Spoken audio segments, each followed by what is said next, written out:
Assalamualaikum warahmatullahi wabarakatuh. Sampurasun, kalanwun, rahayu, rahayu, rahayu, sugeng dumadi. Terima kasih, selamat datang di kajian berikutnya di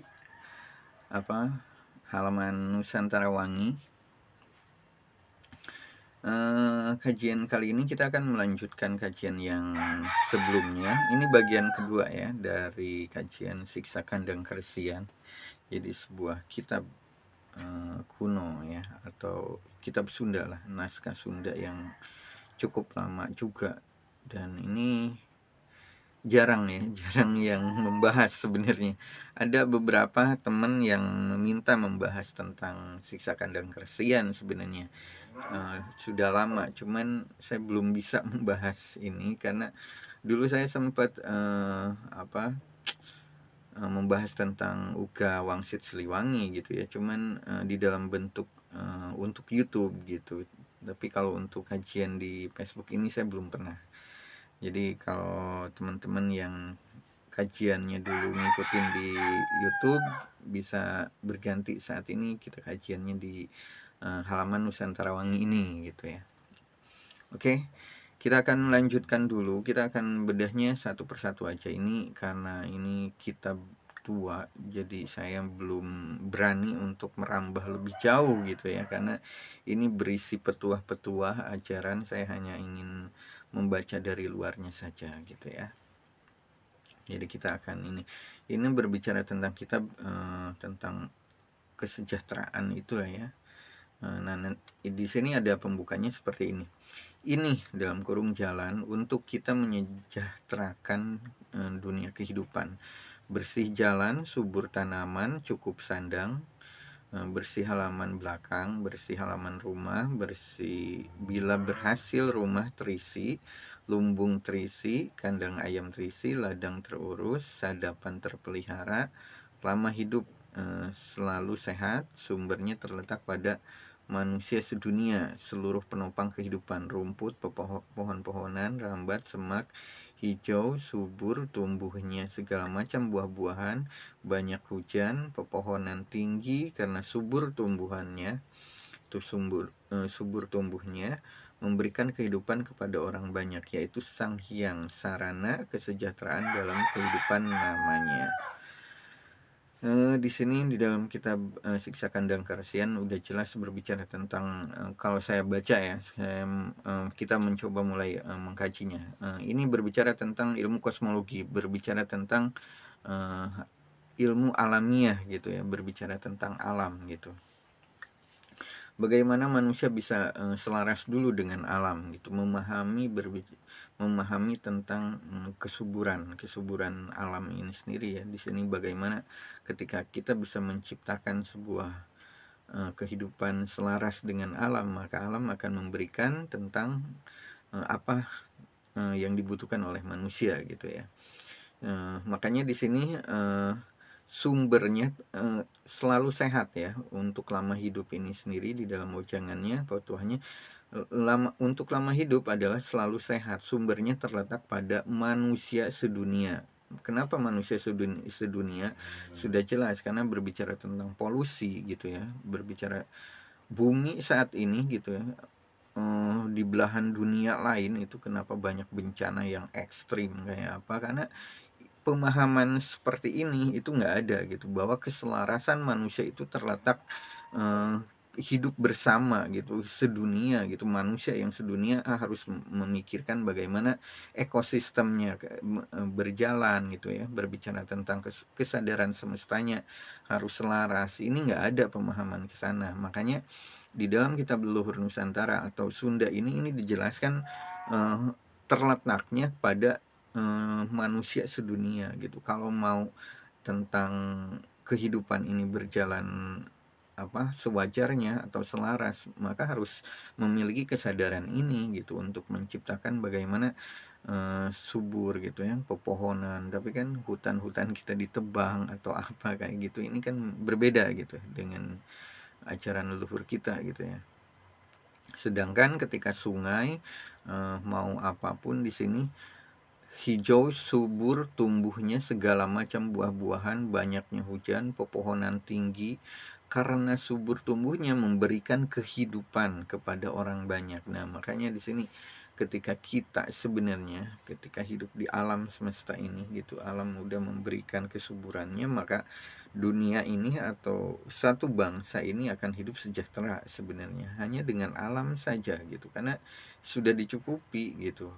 Tapi manusia kan bukan berpikir ke sana, jadi dialihkan gitu. Jadi alam ini ya hanya sekedar alam saja gitu. Jadi memahami alamnya ya udah hanya sekedar alam gitu. Ya alam tempat hidup gitu aja gitu, tapi tidak memahami esensi lainnya, keterikatannya. Jadi memiliki bahwa alam ini memiliki frekuensi seperti apa, vibrasinya seperti apa, energinya seperti apa. Saat ini kan tidak terkoneknya manusia dengan alam, akhirnya ya sudah sendiri-sendiri gitu. Jadi inilah kesadaran ini yang ingin dibangun oleh leluhur kita gitu ya, tentang kesadaran. Oke, kita lanjut dulu. Kita lanjut ke dalam teksnya. Ini Sang Hyang Dasa Kreta yang disebutkan sebagai bayang-bayang Sang Hyang Dasa Sila. 7 Maya Maya Sang Hyang Dasa Marga. Perwujudan Dasa Indra. Inilah kenyataannya. Nah, di sini mulai masuk ke dalam kalau saya menyebutnya di dalam Islam ini ada satu kitab atau satu kitab kalau nggak salah, itu jihad An-Naf ya kalau nggak salah. Saya pernah saya dulu sempat punya bukunya gitu ya, tentang jihad An-Naf ini. Itu awal mulanya emang membahas tentang panca indera gitu ya, berbicara tentang telinga, hidung gitu. Itu benar-benar dipreteli.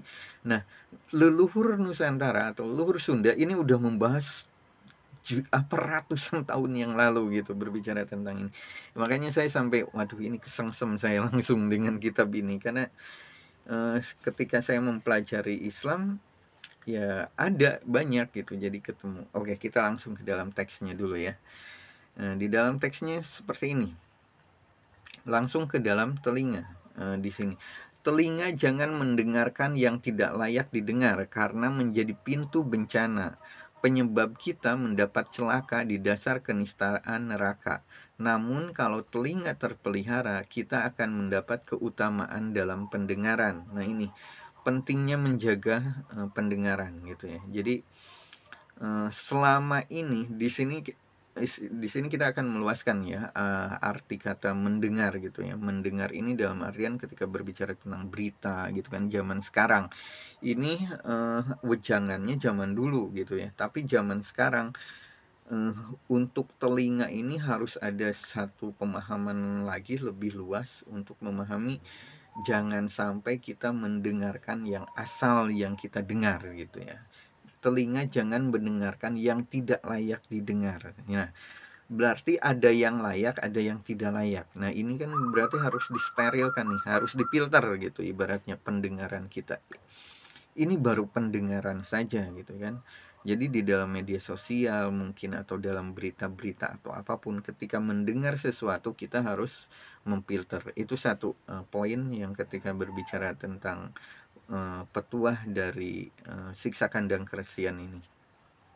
Itu karena menjadi pintu bencana, itu salah satunya. Karena kenapa menjadi pintu bencana, dalam artian ketika kita tidak memfilter berita atau apapun, itu menjadi satu opini, mungkin jadi hoax gitu kan, jadi berita fitnah atau apapun, itu menjadi bencana begitu.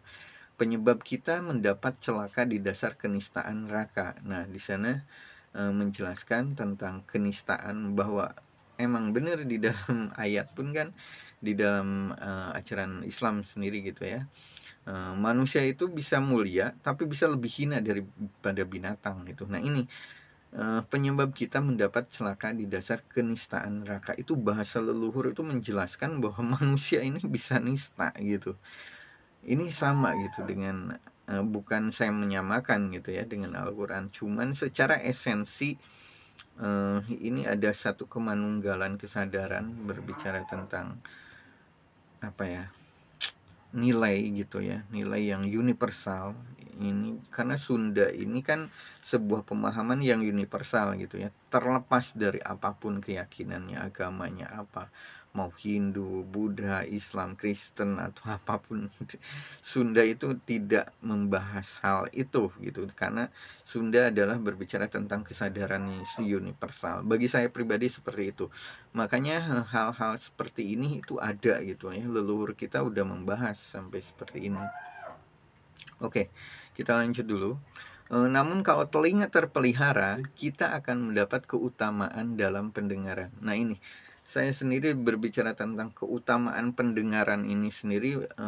Kalau kita kaji secara teks, kita akan hanya mendapatkan seperti ini. Tapi kalau digali lagi, kalau yang saya pahami dari teks ini hanya sebatas pemahaman saya pribadi ya.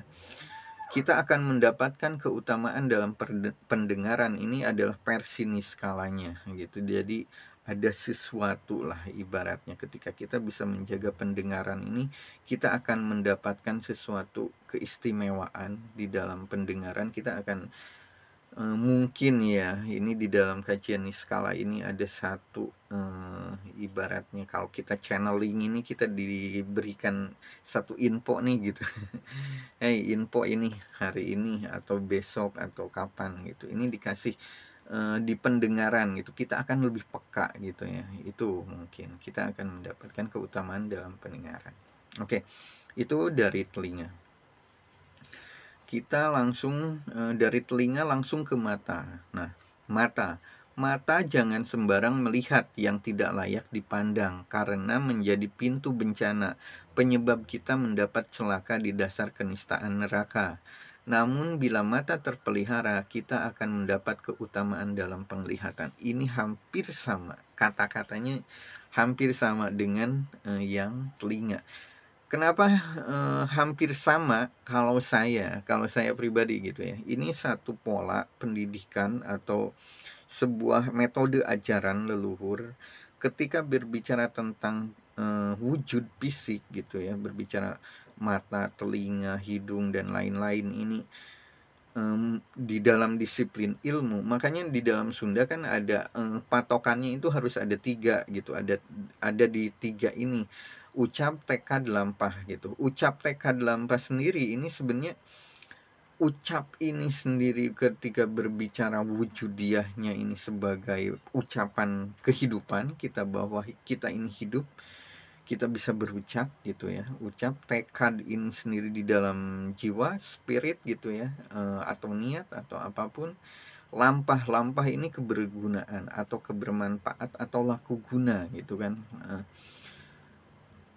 Ini menjadi satu kunci gitu. Nah, makanya ketika berbicara ini polanya tentang panca indera gitu ya, udah telinga, mata, dan susunannya sama gitu. Saya melihatnya ada satu pola yang ini ada satu esensi yang Anda semua bisa dapatkan dengan mudah gitu. Jadi ini nggak diperibet gitu. Sebenarnya ketika memahami jihad anapnya orang Sunda gitu atau manusia Sunda, udah di sini. Kalau di dalam mata seperti apa, telinga apa, itu hampir sama semua. Tapi nanti rentetannya di bawahnya itu akan detail lagi gitu. Akan semakin diperjelas gitu. Itulah disiplin ilmu yang semua orang bisa memahaminya sebenarnya akan mudah gitu. Jadi nggak terlalu bertele-tele kemana-kemana. Cukup itu, dan kuncinya ada di 3, ucap, tekad, lampah ini harus sejalan gitu kan, harus manunggal. Kembali ke dalam Tritangtu gitu ya, itu di dalam kajian kesundaan seperti itu. Makanya ini dari tadi mukadimah di atas, oleh siapapun bisa dipelajari gitu. Jadi karena ini untuk siapapun mereka yang ingin hidup, ingin kebahagiaan gitu ya, hidup di dalam kebahagiaan itu. Seperti itu. Kalau untuk tadi telinga terus mata ini, mata itu sendiri hampir kalau saya pengkajiannya hampir sama gitu ya, hampir sama untuk berbicara tentang telinga tadi gitu. Jadi kalau kita bisa menjaga mata kita kita akan mendapatkan sesuatu keutamaan dari penglihatan. Penglihatannya secara niskala gitu ya, atau secara fisik pun material ya pasti bisa mendapatkan sesuatu juga gitu. Itu. Oke, udah 15 menit. Kita akan ketemu lagi di kajian berikutnya di apa? Kita akan masuk ke dalam bagian kulit. Di kulit ini sendiri hampir sama, tapi nanti ini akan semakin berbeda lagi ya, kajiannya lebih banyak lagi. Kita akan ketemu di kajian berikutnya. Terima kasih banget atas kunjungannya. Terima kasih. Assalamualaikum warahmatullahi wabarakatuh. Sampurasun, kalanuwun, rahayu, rahayu, rahayu, sagung dumadi. Dadah.